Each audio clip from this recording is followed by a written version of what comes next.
Buenos días, hermanos. Los saludo hoy 9 de mayo, mes de las madres.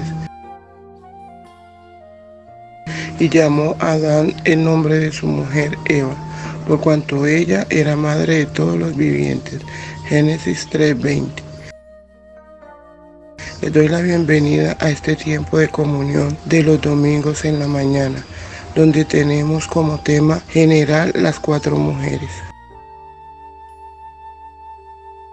Levantamos nuestra alma al Señor para atender su palabra y obedecerla. Hace 8 días nuestro tema fue Eva.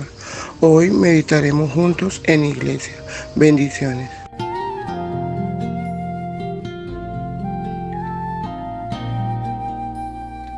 Buenos días, hermanos. En esta mañana vamos a continuar nuestro tema de mayo, que son las 4 mujeres, y hoy nos corresponde la iglesia. Hace 8 días hablamos de una primera mujer que fue Eva, y hoy vamos a hablar de la iglesia.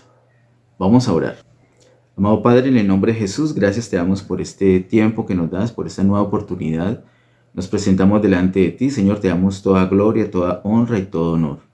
Estamos muy agradecidos contigo, Señor, por la gran bendición que representan para nosotros las mujeres y en particular las madres. Delante de ti las presentamos, Señor, y pedimos tu bendición plena para ellas. Padre, estamos delante de ti, necesitados de ti, hambrientos de ti, así como oraba Carolina al principio, estamos hambrientos, queremos alimentarnos de ti, nutrirnos de ti. Envía tu luz y tu verdad, guíanos por estas delante de ti, enséñanos tu palabra, Señor, en el nombre de Jesús. Amén. Bueno, queridos hermanos, les invito a que nos ubiquemos en Génesis capítulo 2, verso 18 al 24. Mientras nos ubicamos allí, quiero recordarles que hace 8 días, cuando hablamos de Eva, estuvimos mirando muchas semillas muy especiales de este precioso libro de Génesis. Nos enfocamos en el capítulo 3, que nos muestra muchos principios fundamentales acerca de la mujer. Hoy vamos a ver otros principios ya en el capítulo 2 y luego nos proyectamos con esa relación que nos muestra este capítulo 2 y la iglesia. Dice en Génesis capítulo 2, verso 18 al 24. Y dijo Jehová Dios: no es bueno que el hombre esté solo. Le haré ayuda idónea para él. Jehová Dios formó pues de la tierra toda bestia del campo y toda ave de los cielos, y las trajo a Adán para que viese cómo las había de llamar. Y todo lo que Adán llamó a los animales vivientes, ese es su nombre. Y puso Adán nombre a toda bestia y ave de los cielos, y a todo ganado del campo, mas para Adán no se halló ayuda idónea para él. Entonces Jehová Dios hizo caer sueño profundo sobre Adán, y mientras éste dormía, tomó una de sus costillas, y cerró la carne en su lugar. Y de la costilla que Jehová Dios tomó del hombre, hizo una mujer, y la trajo al hombre. Dijo entonces Adán: esto es ahora hueso de mis huesos y carne de mi carne. Esta será llamada varona, porque del varón fue tomada. Por tanto dejará el hombre a su padre y a su madre, y se unirá a su mujer, y serán una sola carne. Hasta allí vamos a tener la lectura inicial en esta mañana. Y quiero que miremos esa relación tan especial que hay. Como les he dicho, hay unos principios de interpretación de la palabra que son muy sencillos, y uno de ellos, muy sencillo pero muy poderoso, se trata de la primera aparición de un concepto, la primera aparición de un evento en la Biblia. Y por supuesto que Génesis tiene muchísimas primeras apariciones. Aquí aparece por primera vez el hombre y la mujer. Hoy nos vamos a enfocar en esa mujer porque tiene una gran relación con la iglesia. Note en el verso 18, que fue el primero que leímos, dice: no es bueno que el hombre esté solo, le haré ayuda idónea para él. Así como Eva es la ayuda idónea de Adán, la iglesia es la ayuda idónea para el Señor Jesús. Este asunto es muy, pero muy importante. Nosotros sentimos que necesitamos del Señor, por supuesto. Si hemos sido iluminados, si hemos sido alumbrados por el Señor, nos damos cuenta, somos conscientes de la necesidad. Un síntoma de una persona extremadamente necesitada del Señor es que ni siquiera se da cuenta que está necesitada. Todos necesitamos del Señor, absolutamente todos, lo sepamos o no, seamos conscientes o no, lo aceptemos o no. Pero hay algo muy particular que quiero que miremos en la palabra con este principio que nos da Génesis 2, y es que el Señor también necesita de nosotros. De hecho, nosotros, la iglesia del Señor, somos la ayuda idónea para Él. El Señor tiene un propósito. El Señor Jesús tiene un propósito. El Señor Jesús, como nos dice el Evangelio de Juan en el capítulo 5, no hace nada por su propia cuenta, sino que hace todo de acuerdo a la voluntad del Padre. Todo lo hace de acuerdo a un propósito, al propósito del Padre Celestial. Eso es lo que hace el Señor.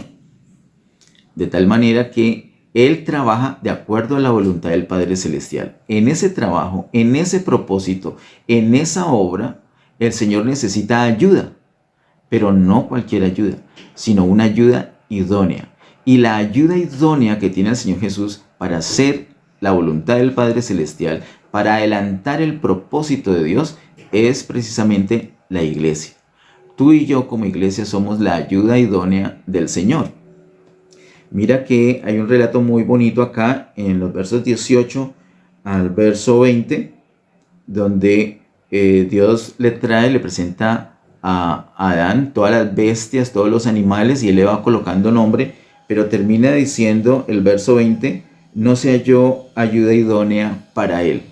No hay ninguna otra cosa, queridos hermanos, que sirva de ayuda idónea para el Señor Jesús, sino la iglesia. No estemos esperanzados en el gobierno, no estemos esperanzados en un buen gobierno, en un cambio de gobierno, menos en el Congreso. Es muy chistoso, aunque doloroso, pero es chistoso en el sentido que es ridículo la protesta que se le hace en ese país a un presidente y al Congreso se deja intacto, quietico. El que tenga oídos para oír, que oiga. Debemos mirar la realidad completa, el panorama completo. Y aún así fuera bueno el Congreso, tampoco nuestra esperanza está en el Congreso, porque el Congreso no es la ayuda idónea del Señor, ni la presidencia, ni el gabinete de ningún presidente, ni una ayuda extranjera, ni siquiera la educación. Por ahí alguien colocó que la solución para este país es la educación. Deberíamos de asomarnos en lo que ha sucedido, por ejemplo, en Argentina, que tal vez es uno de los países más cultos en Sudamérica, y cómo fue destrozado por la misma educación. Hermanos, miremos la Biblia, miremos los principios, creamos lo que está allí escrito. La ayuda idónea de Adán es Eva, la ayuda idónea del Señor es la iglesia. El Señor necesita la iglesia para adelantar el propósito de Dios aquí. Nos necesita, por eso estamos acá. Si no, ya no estaríamos acá. Nosotros estamos aquí con un propósito, y ese propósito es ser la ayuda idónea del Señor para avanzar en el propósito de Dios. Sigue diciendo el verso 21, entonces Jehová Dios hizo caer sueño profundo sobre Adán. Sabemos este relato. Lo durmió, le puso una anestesia, lo durmió y luego le sacó una costilla. Y en el verso 22 dice, y de la costilla que Jehová Dios tomó del hombre, hizo una mujer y la trajo al hombre. Y es exactamente lo que sucedió con el Señor Jesús. También fue anestesiado. Él en la cruz del Calvario murió. Ese morir del Señor es un dormir. Él durmió allí. Recuerde que resucitó. Y si no lo sabes, te lo quiero decir. El Señor resucitó. Ese no es un mito, es una realidad, es una verdad. El Señor Jesús murió, pero el Señor Jesús resucitó de entre los muertos al tercer día. Él resucitó, o sea que eso fue realmente un dormir. Y mientras Él dormía, de su costado salió algo. Dice la palabra de Dios, creo que está en Juan 19, nos relata el detalle, porque Juan estaba ahí muy cerquita de la cruz, cuando el Señor estaba allí sufriendo. Dice el relato bíblico que de su costado salió sangre, pero también salió agua. Y quiero decirles, hermanos, esa sangre está relacionada con la redención, eso lo sabemos por la palabra de Dios. y el agua está relacionado con una limpieza, con un lavamiento, con una purificación. Así que el Señor no solamente redime la iglesia, sino que la purifica. Esa sangre, esa agua que sale del costado está mostrando que se da origen a la iglesia. Así como Eva fue sacada del costado de Adán, la iglesia fue sacada del costado del Señor Jesús. Adán fue anestesiado, el Señor lo hizo dormir para sacar a Eva de su costado. Igual sucedió con el Señor Jesús. Fue adormecido, fue anestesiado, murió, durmió, y en ese dormir se da origen a la iglesia, sale del costado, literalmente del costado del Señor. Luego sigue diciendo el relato en el versículo 23. Dijo entonces Adán: esto es ahora hueso de mis huesos y carne de mi carne. Esta será llamada varona porque del varón fue tomada. Mira cómo él se sorprendió y se admiró. Hace 8 días hablamos de esa expresión de admiración. También en Génesis 3:20 hay una expresión de admiración de Adán cuando se da el asunto de la redención. Pero aquí, cuando Adán ve por primera vez a Eva, esa criatura tan hermosa, que sí era, como dice el verso 23, hueso de mis huesos y carne de mi carne, era de la misma naturaleza de Adán. Hermanos, esto es un hecho muy relevante, muy importante. Eva fue hecha de Adán. Eva, por tal razón, tenía la misma constitución, la misma naturaleza de Adán. Asimismo, la iglesia que fue sacada del costado del Señor tiene la misma naturaleza del Señor Jesús. Hermanos, este es un hecho muy relevante y lo vamos a ver en Efesios capítulo 5 en unos minutos más adelante. La iglesia que fue sacada del Señor tiene la misma constitución, la misma consistencia, la misma naturaleza del Señor Jesús. No tiene otra consistencia, es la misma naturaleza. O sea que todo lo que tú y yo tenemos que no tiene que ver con Cristo, que no obedece a la naturaleza de Cristo, resentimientos, fracasos, temores, dudas, envidias, todo eso no corresponde a Cristo, entonces no corresponde a la iglesia. Por eso se requiere una santificación, una purificación. De eso vamos a hablar un poco más adelante. Hasta aquí entonces tenemos con estos principios que la iglesia tiene la misma naturaleza del Señor Jesús. En el versículo 24 encontramos: por tanto dejará el hombre a su padre y a su madre y se unirá a su mujer y serán una sola carne. Adán y Eva llegaron a ser no dos carnes, no dos entidades, sino una sola. Este es un misterio impresionante. Mira, de pronto no te llevas bien con tu esposa o no te llevas bien con tu esposo. Y es una situación crítica. Y te voy a decir por qué es tan crítico, te voy a decir por qué es tan complejo. Porque el apóstol Pablo en 1 Corintios 7 nos advierte de esa aflicción de la carne. Y lo advierte es por este principio que encontramos en Génesis capítulo 2, verso 24. Porque ya son una sola carne.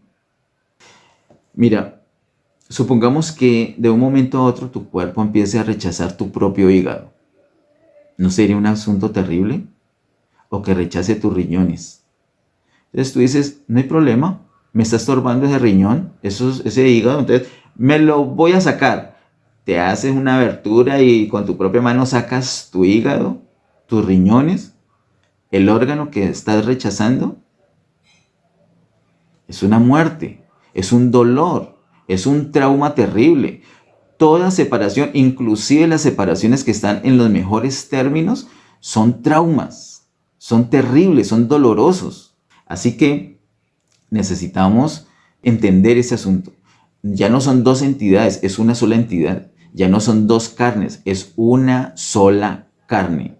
Esa expresión, la media naranja, es una expresión muy válida. Es como si fueran dos mitades que forman una sola entidad, una sola carne. Esto es una palabra para las mujeres. Reciban esto de parte de Dios. Pónganse en amistad con su esposo. Y claro, nosotros tenemos que ponernos en amistad con nuestra esposa. Dios nos ayude. Y ahí, como vimos el mes pasado, acerca de la bendición de la familia, El secreto es ser lleno del Espíritu Santo. Lo vimos el mes pasado y lo traigo en este momento aquí en este contexto porque hombre y mujer que se han casado son una sola carne y debemos llevarnos de la mejor manera. Y con nuestra debilidad, con nuestros egoísmos, con nuestra naturaleza pecaminosa, con el mundo que es una corriente que nos quiere arrastrar, con las trampas que Satanás nos pone continuamente, pues se hace difícil esa convivencia, se hace difícil hacer las cosas en el propósito de Dios. Por eso necesitamos la ayuda del Espíritu Santo. Muy bien, con esta base, con estas semillas que nos da Génesis capítulo 2 del 18 al 24, quiero que vayamos ahora a Efesios capítulo 5, verso 22 al 32. Efesios capítulo 5, verso 22 al 32 dice: Las casadas estén sujetas a sus propios maridos, como al Señor, porque el marido es cabeza de la mujer, así como Cristo es cabeza de la iglesia, la cual es su cuerpo y Él es su Salvador. Así que, como la iglesia está sujeta a Cristo, así también las casadas lo estén a sus maridos en todo. Maridos, amad a vuestras mujeres, así como Cristo amó a la iglesia y se entregó a sí mismo por ella, para santificarla, habiéndola purificado en el lavamiento del agua por la palabra, a fin de presentársela a sí mismo una iglesia gloriosa, que no tuviese mancha ni arruga ni cosa semejante, sino que fuese santa y sin mancha. Hagamos una pausita allí y quiero hacerles una referencia a algo que se escucha, seguramente usted lo ha escuchado, seguramente le suena muy bíblico. El problema de muchas cosas que nos suenan bíblicas, el único problema es que algunas de esas cosas no están en la Biblia, pero suenan bíblicas, suenan bonitas, y de pronto predicamos en ese sentido, enseñamos en ese sentido, de pronto aconsejamos en ese sentido.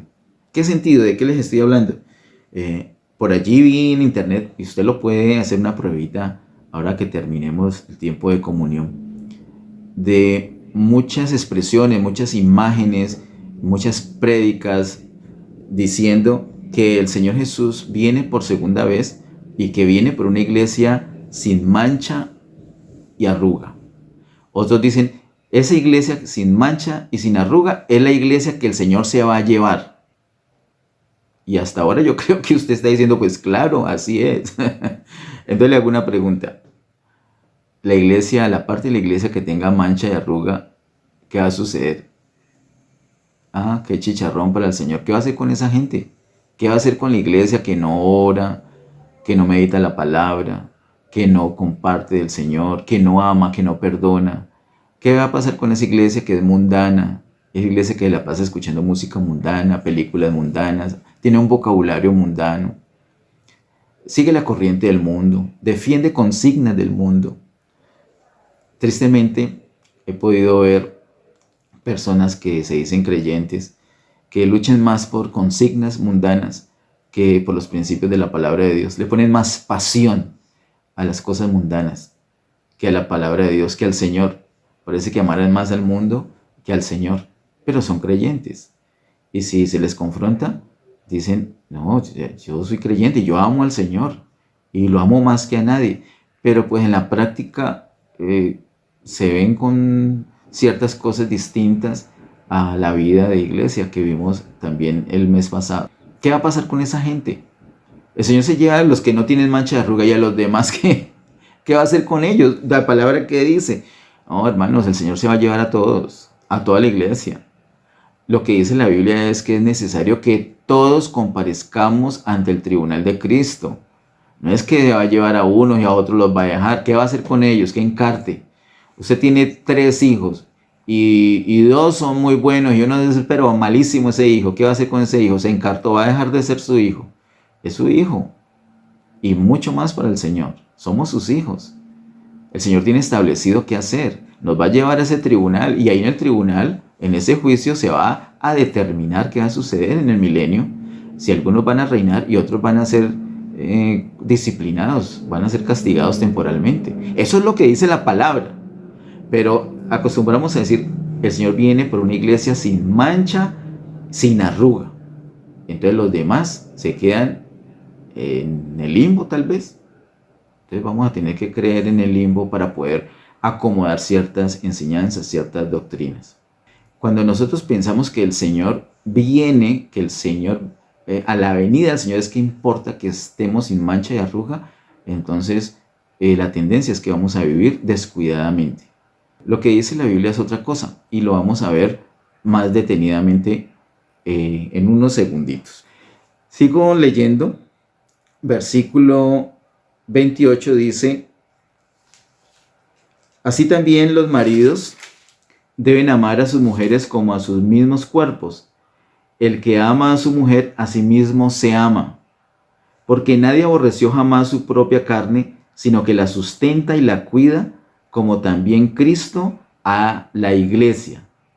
Y aquí, queridos hermanos, quiero pedirles que vayamos un momentico a Juan capítulo 15, verso 1 al 5. Juan capítulo 15, verso 1 al 5. Porque dice que la sustenta. Hay una comparación entre los esposos y la iglesia y el Señor. Y dice que el esposo se ama, cuando ama a la esposa se ama a sí mismo y no va en contra de ella, sino que antes la sustenta. En Juan capítulo 15, verso 1 al 5 encontramos: yo soy la vid verdadera y mi Padre es el labrador. Son palabras del Señor Jesús. Todo pámpano que en mí no lleva fruto lo quitará, y todo aquel que lleva fruto lo limpiará para que lleve más fruto. Ya vosotros estáis limpios por la palabra que os he hablado. Permaneced en mí y yo en vosotros. Como el pámpano no puede llevar fruto por sí mismo si no permanece en la vid, así tampoco vosotros si no permanecéis en mí. Yo soy la vid, vosotros los pámpanos. El que permanece en mí y yo en él, éste lleva mucho fruto, porque separados de mí nada podéis hacer. Mira cómo el Señor se muestra claramente como la vid. Y nosotros, que somos miembros de su pueblo, que somos la iglesia, somos las ramas, los pámpanos de esa vid. Entonces, por la vid, que es el tronco principal, la planta principal, fluye esa vida del Señor que está alimentando a los pámpanos, a las ramas. Eso es lo que el apóstol Pablo quiere decir cuando dice que la sustenta. El Señor no solamente nos dio vida eterna, sino que hoy en día, actualmente, en este momento, en resurrección, está en nosotros y nos sustenta, nos está impartiendo su vida continuamente. ¿Qué debemos hacer tú y yo para poder disfrutar ese suministro de vida? Estar conectados a la vida. Porque si estamos separados, se interrumpe el suministro. Eso lo hablamos en el campamento del 2019. Cuando hablamos de la comunión, ese fluir de vida es muy importante, porque si se corta ese fluir de vida, pues empezamos a morir, empezamos a decaer, nos secamos. Separados de Él no podemos hacer nada, nos secamos. Tenemos que estar unidos, tenemos que estar en Él y Él en nosotros. Esa es una de las enseñanzas principales del apóstol Juan aquí en su evangelio. Nosotros permanecer en Cristo y Cristo permanecer en nosotros. Separados de Él nos vamos a secar, porque se corta ese suministro de vida. Por eso es que tenemos que orar todos los días. Por eso es que debemos adorar.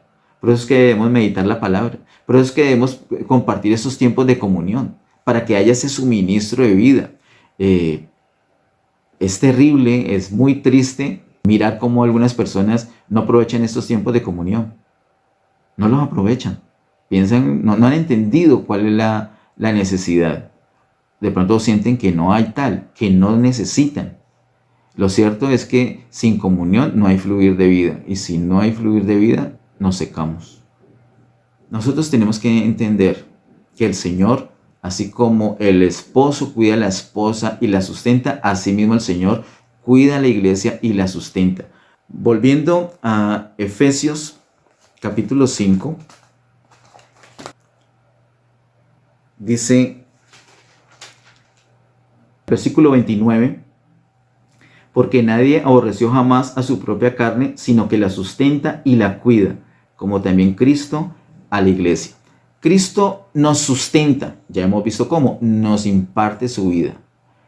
Él está impartiendo su vida continuamente. Así que nos nutre, nos sustenta, eso es algo interno. Pero también dice que nos cuida, eso es algo externo. Cuida nuestro entorno, cuida el ambiente donde nos movemos, tú y yo. Cuida la iglesia no solamente sustentándola, sino que protegiéndola también externamente. Versículo 30, porque somos miembros de su cuerpo, de su carne y de sus huesos. Por esto dejará el hombre a su padre y a su madre y se unirá a su mujer y los dos serán una sola carne. Mira cómo sigue esa comparación, ese paralelo entre los esposos y el Señor y la iglesia. Acompáñame por favor a Juan capítulo 3. Miremos en Juan capítulo 3, versos 29 y 30. Juan capítulo 3, verso 29 y 30 dice: el que tiene la esposa es el esposo, mas el amigo del esposo que está a su lado y le oye, se goza grandemente de la voz del esposo. Así pues, mi gozo está cumplido. Esas son palabras de Juan Bautista, el primo del Señor Jesús. Juan Bautista tenía ya unos discípulos, pero cuando aparece el Señor Jesús, el Padre Celestial le reveló cómo identificarlo, y él con esa certeza dice: miren el Cordero de Dios que quita el pecado del mundo. A él es que tienen que seguir. Yo soy muy importante para ustedes me honran y está bien, pero yo no soy digno ni siquiera de llevarle las chanclas a él. Yo no soy digno de tocar esas sandalias. Él es el rey, yo solamente estoy preparando el camino para él. A él es que tienen que seguir. Sin embargo, lo que no faltan, esos celos ministeriales. Es muy fácil yo notar celos ministeriales de otras congregaciones o de otros siervos. Claro, es más fácil ver la pajita chiquitica que tiene el otro en el ojo, pero ver nuestra bigota es difícil. Yo ni siquiera caigo en la cuenta cuando tengo celos ministeriales, pero eso es como una tendencia, eso es vergonzoso, pero es una tendencia. Y Juan Bautista, muy lindo, dice de esta manera: el importante es él, a él es que tienen que seguir. Sin embargo, vemos un poco más adelante que el Señor tuvo que darle un trato fuerte a Juan Bautista. Eso lo vemos más explicado en Mateo, particularmente en el capítulo 11 de este evangelio. Pero acá quiero hacer notar que en el evangelio de Juan, Juan Bautista no solamente presenta, señala al Señor Jesús como el Cordero de Dios que quita el pecado del mundo, sino que aquí en el verso 29 habla como si fuera el esposo, o más exactamente como el novio. Es el esposo, es un término que se utiliza en Israel, o de esposados, pero las bodas van a ser un poco más adelante. Así que están diciéndole a Juan Bautista: mira, este tal Jesús está al otro lado, está haciendo discípulos, la gente se nos está yendo la gente de la iglesia para otra congregación, así como pasa en Getsemaní. Qué duro cuando un hermano se va, y si se va sin despedirse, duele más. Pero bueno, seguramente, como nos enseñó un pastor recientemente en una reunión, muy posiblemente la causa por la cual estos hermanitos o estas ovejitas se van para otra iglesia no es un problema de ellos, sino un problema nuestro como pastor. Son mis fallas como pastor, y deseamos que a las personas que se van, por la razón que sea, les vaya bien, que Dios los guarde, que encuentren buenos pastos, una buena palabra para alimentarse, un cuidado, un amor, una familia donde puedan estar bien, estar cómodos. Lo deseo, no para que se vayan, duele porque el amor se vuelve entrañable, pero sí deseamos que les vaya bien, donde quiera que estén, por la causa que haya sido. Entonces, algunos estaban dejando a Juan. Juan tenía un ministerio importante, ya tenía unos discípulos, era reconocido, y ahora esos discípulos lo están dejando y se están yendo para donde Jesús. Pero entonces Juan no solamente vio que Jesús era el Cordero de Dios, sino que también se dio cuenta que Jesús es el novio, es el esposo, y esa gente que se está yendo es la esposa, es la iglesia. Y mira como dice el verso 30, es necesario que Él crezca, pero que yo mengüe. Claro, aquí está Juan Bautista con un poco de discípulos, grandote, pero Él va a menguar. ¿Va a menguar por qué? ¿Para dónde se van esos discípulos? Esos discípulos se van a ir para donde el Señor Jesús, y el Señor Jesús va a crecer. Escucha con atención, no hemos hablado mucho de Juan capítulo 3, verso 29 a 30, pero llegó el momento. ¿Qué es lo que está diciendo aquí la palabra? Que la iglesia, escúchame, la iglesia es el engrandecimiento, es el aumento del Señor Jesús. Muy fuerte. Bueno, arreglamos esa situación delante del Señor porque eso lo escribió el apóstol Juan, porque fueron palabras de Juan Bautista. Dice, es necesario que Él crezca, pero que yo mengüe. ¿Y cuándo dice eso? Cuando la gente, los discípulos suyos, lo estaban dejando a Él y se estaban incorporando para seguir al Señor Jesús. Crece la iglesia cuando vienen los discípulos. Entonces Jesús, que es el grano de trigo que nos muestra este mismo evangelio de Juan en el capítulo 12, no es un grano de trigo que queda solo, sino que cayó a tierra, Él murió, resucitó y en resurrección se imparte su vida a otros, de tal manera que hay muchos granos de trigo. Es el engrandecimiento. La iglesia es el crecimiento, el engrandecimiento del Señor Jesús. Muy bien, volvamos a Efesios capítulo 5. Efesios capítulo 5.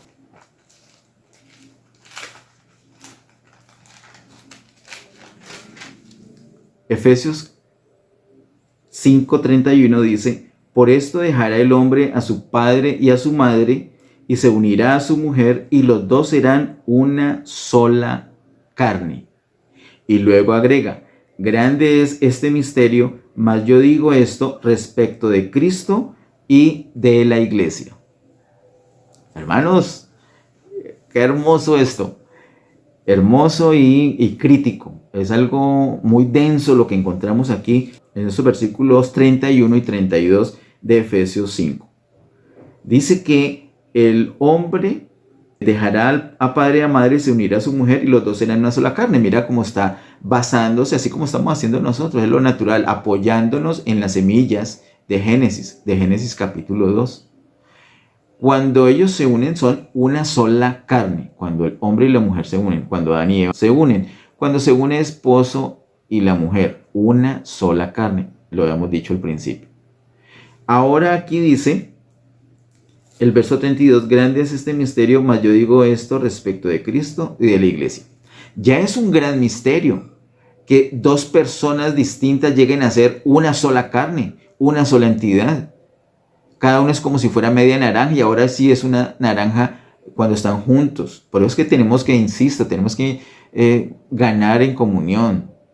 Que el Señor nos ayude. Tenemos que ser llenos del Espíritu Santo para poder vivir esa realidad, esa experiencia, para darle gloria a Dios mostrando sus diseños. Pero aunque esto ya es un misterio grande, el misterio grande es este misterio, dice el apóstol Pablo. El misterio a que está señalando el apóstol Pablo es sobre Cristo y la iglesia. Él se refiere a esto. Grande es este misterio, dice el verso 32. Mas yo digo esto respecto de Cristo y de la iglesia. Cristo y la iglesia llegan a ser uno. Pero ojo, hermanos, no una sola carne, sino un solo espíritu. ¿Y cómo es posible esto? Lo vimos porque la iglesia sale del costado del Señor en la misma naturaleza del Señor Jesús. Miremos por favor en 1 Corintios capítulo 6, verso 17. 1 Corintios capítulo 6, verso 17. Dice así, pero el que se une al Señor, un espíritu es con él. Así como hemos dicho que el hombre y la mujer cuando se casan son una sola entidad, una sola carne, asimismo Cristo y la iglesia son una sola entidad, un solo espíritu. Hermanos, esto no es una cosa menor, es una cosa muy grande. Estamos viendo hoy la segunda mujer de las 4 que vamos a ver este mes. Esa segunda mujer es la iglesia, la ayuda idónea del Señor. El Señor quiere usar ese poder de influencia que vimos hace 8 días que tiene la mujer.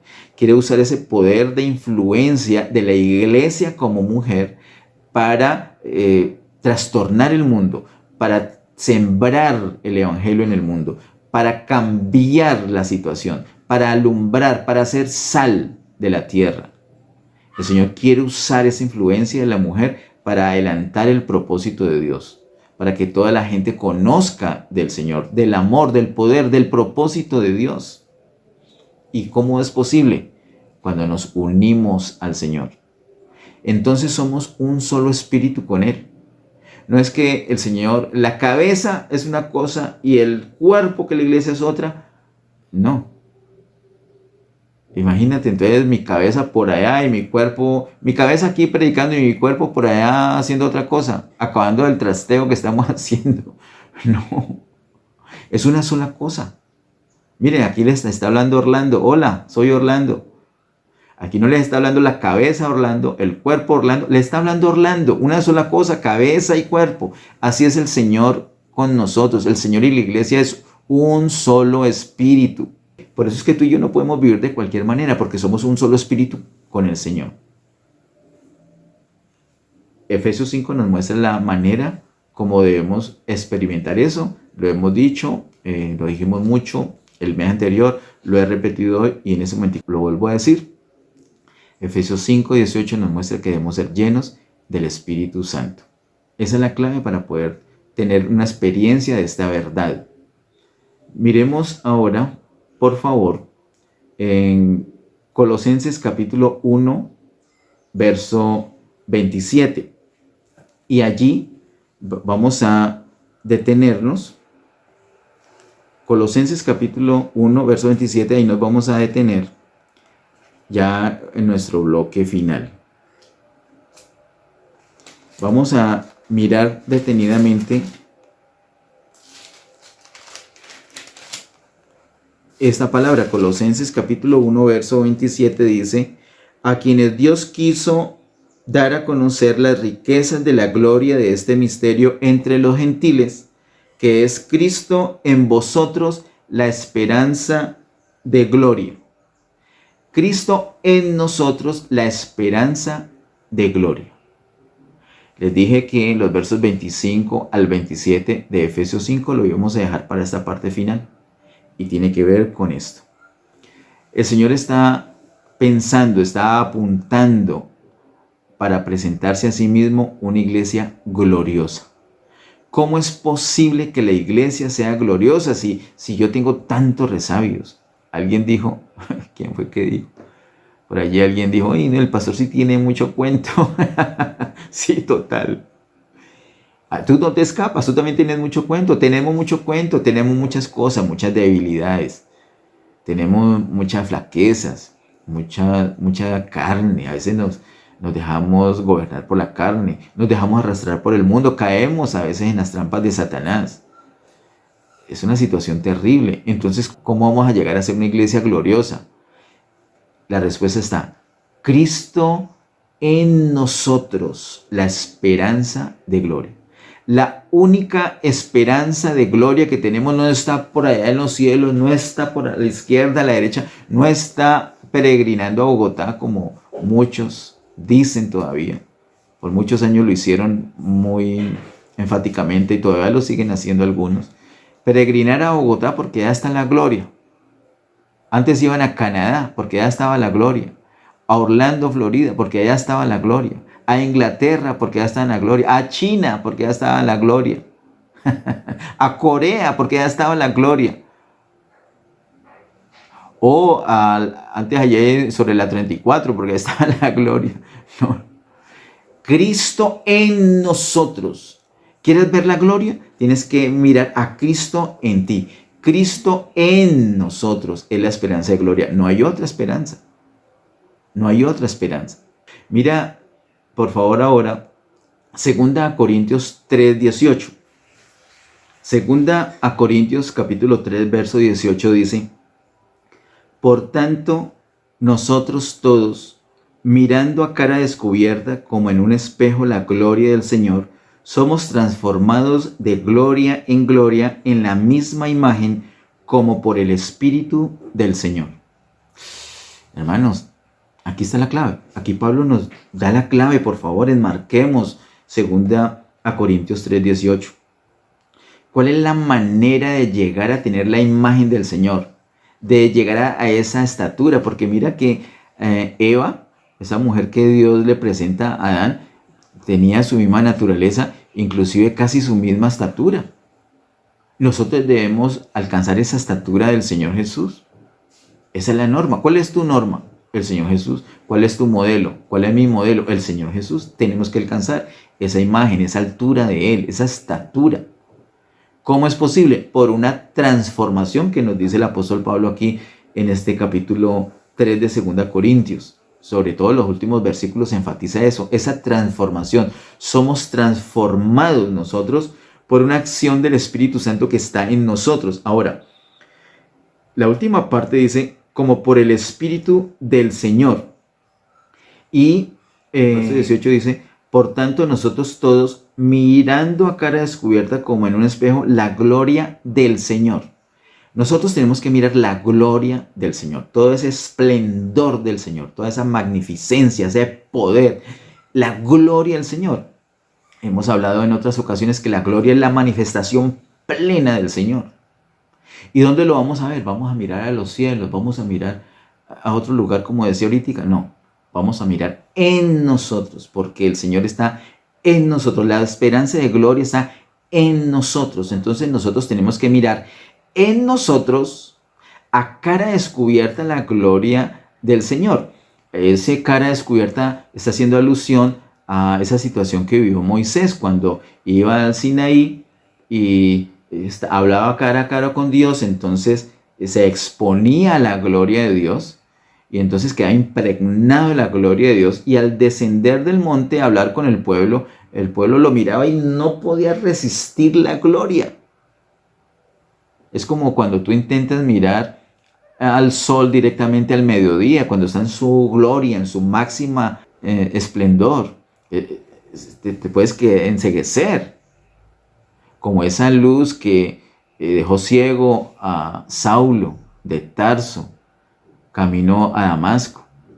Dice la palabra que era el mediodía y había una luz que resplandecía más que la luz del mediodía, una luz muy fuerte. Esa es la gloria del Señor. Entonces tenemos que mirarla, pero ¿cómo la vamos a mirar si es tan fuerte? Si vamos a quedar ciegos entonces. Así como le pasaba al pueblo de Israel, solamente de ver el reflejo en la cara de Moisés. Por eso le decían a Moisés, no, Moisés, colócate un velo para que poder resistir, que no resistimos. Claro, porque ¿qué es lo que hace que no podamos resistir estar cara a cara con Dios? A mirar la gloria de Dios. Nuestro pecado, nuestra carnalidad, nuestra mundanalidad. Uno se presenta bien mundano delante del Señor. Claro, no es que si estamos mundanos no nos podemos presentar o no nos tenemos que presentar. Todo lo contrario. Es cuando más rápido tenemos que buscar del Señor, pedirle perdón, a volver a cuentas con el Señor, volver en amistad con el Señor. Si nos hemos dejado llevar por la carne, igual. Si hemos caído en una trampa de Satanás, igual tenemos que buscar urgentemente la presencia del Señor. Y es difícil acercarse al Señor. Miren lo que vimos hace 8 días. Adán y Eva se escondieron cuando pecaron. Porque es complicado con esa gloria del Señor y nosotros con pecado verlo. Entonces nuestra tendencia, queridos hermanos, es cubrir nuestro rostro. ¿Por qué las personas le huyen al Señor?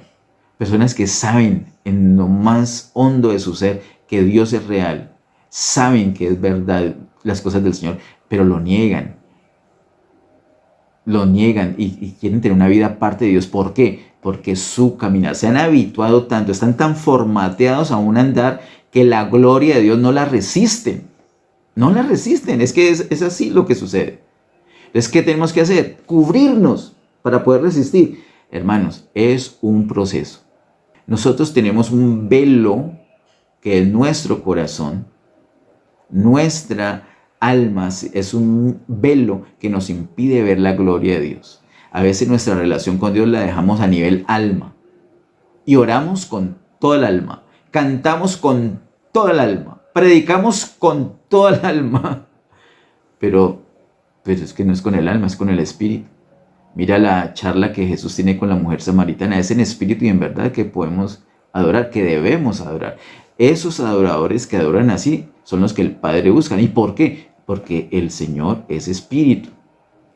Entonces debemos adorarlo en espíritu. Debemos volvernos a nuestro espíritu. Justo allí en nuestro espíritu es que está el Señor Jesús, la esperanza de gloria. Entonces nos volvemos a nuestro espíritu. Tenemos una dificultad para ir allí. ¿Cuál? Hay un velo que separa ese lugar, esa parte donde está el Señor viviendo. Ese velo tiene que ser rasgado. Por eso es que nuestra alma tiene que ser tratada.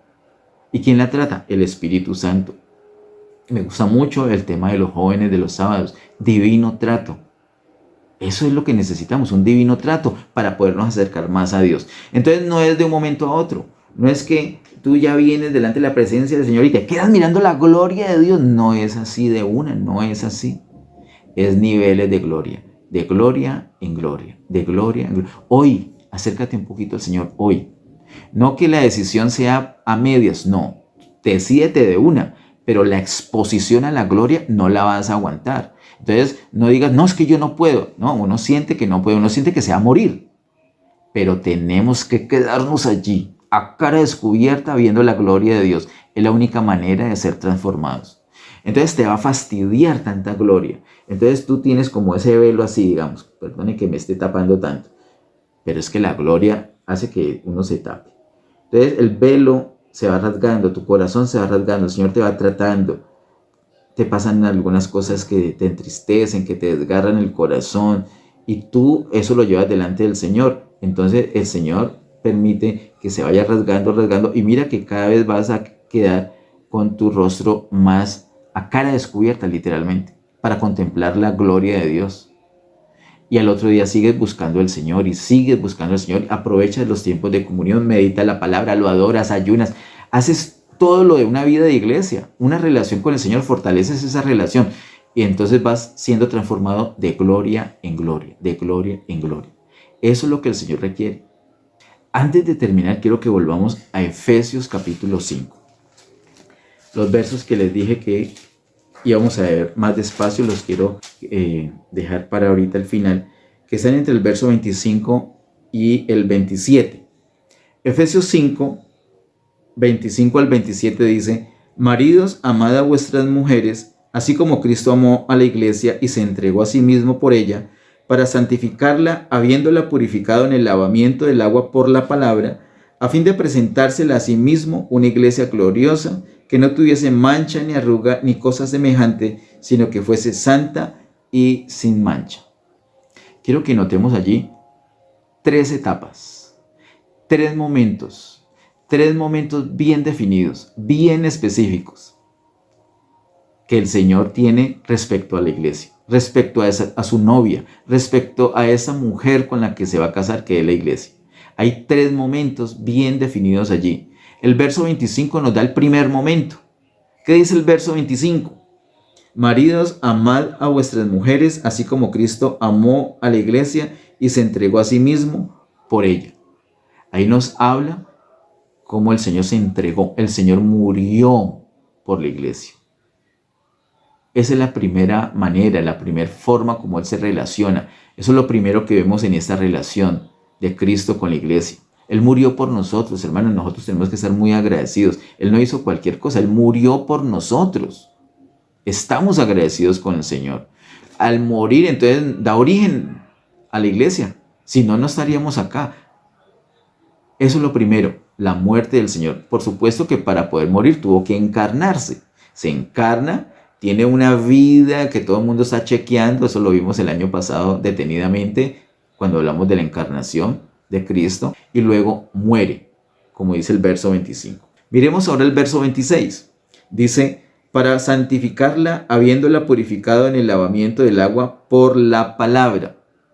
Mira que no solamente es el Cristo de hace tiempo, del pasado, y el Cristo del futuro, cuando venga. Esa es una de las grandes dificultades que tiene el pueblo creyente, que tenemos al Cristo, creemos en el Cristo, anhelamos al Cristo del pasado, el que murió en la cruz, recordamos eso y está bien.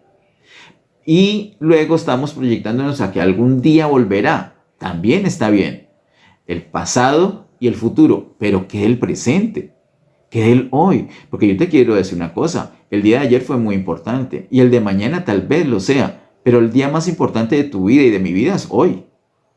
Y hoy el Señor está presente. El Señor no está ausente. El Señor no fue del pasado cuando murió en la cruz y del futuro cuando venga por segunda vez, sino que es también el Señor del presente, el que resucitó. Y en resurrección, como lo explica Juan capítulo 20, se impartió a los creyentes. El apóstol Pablo, 1 Corintios capítulo 15, verso 45, nos habla que el Señor Jesús en resurrección vino a ser espíritu vivificante. Es algo maravilloso que nos habla 1 Corintios capítulo 15 acerca de la resurrección y particularmente acerca de la resurrección del Señor. El Señor Jesús en resurrección vino a ser espíritu vivificante. Por eso es que se imparte en la vida de nosotros. La iglesia no puede desconocer la parte más importante de la relación que tenemos con el Señor, que es la parte de hoy, del día de hoy. Gloria a Dios por la muerte, eso fue el pasado. Gloria a Dios por su segunda venida, eso será el futuro. Pero gloria a Dios por el presente. Como espíritu vivificante está en nosotros. ¿Y qué está haciendo?